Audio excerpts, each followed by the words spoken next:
Friends hi, ನಾನಿವತ್ತು ನಿಮಗೆ ನನ್ನ ದೇವ್ರ ಮಗನಿಗೆ ಬುದ್ಧಿಯಾಗಿ ಮಾತಾಗಿರೋ ನಾನಿಬ್ಬರು ಮಕ್ಳಿಗೆ ಸತಾನು ಹುಷಾರಿಲ್ಲ, ಜ್ವರ ಶೀತ ಕೆಮ್ಮು ಬಂದುಬಿಟ್ಟಿದೆ.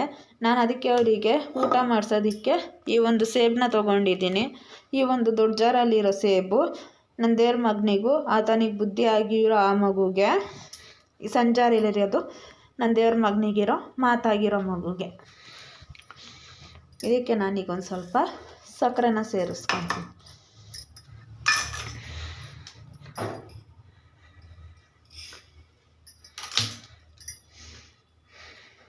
ಒಂದು ಜಾರಿಗೊಂದು ಸ್ವಲ್ಪ ಇದಕ್ಕೆ ನಾವು ಬಿಸಿನೀರು ಹಾಕ್ಕೊಂಡಿದ್ದೀನಿ. ಹಾಲು ಹಾಕ್ಕೊಂಡ್ರೆ ಮತ್ತಿನ್ನ ಕಫ ಕಟ್ಟುತ್ತೆ, ಶೀತ ಇನ್ನೂ ಜಾಸ್ತಿ ಆಗುತ್ತೆ ಅಂತ ನಾನು ಬಿಸಿನೀರು ಕಾಯಿಸಿ ಬಿಸಿನೀರು ಹಾಕ್ಕೊಂಡಿದ್ದೀನಿ. ಇದನ್ನು ನೀರಾಗೂ ರುಬ್ಬಾರ್ದು, ಗಟ್ಟಿ ರುಬ್ಬಬೇಕು. ತೊಗೊಂಬಂದು ತೋರಿಸ್ತೀನಿ, ರುಬ್ಕೊಂಬಂದು. ದೇವರ ಮಕ್ಕಳಿಗೆ ಸೇಬಿನ ಒಂದು ಗಟ್ಟಿನ ಜ್ಯೂಸ್ ರೆಡಿ ಆಯಿತು. ಇದಕ್ಕೆ ನಾವು ನೀರು ಜಾಸ್ತಿ ಹಾಕ್ಕೊಬಾರ್ದು, ಈ ಹಂತದಲ್ಲಿರಬೇಕು, ಗಟ್ಟಿ ಇರಬೇಕು ನೋಡಿ.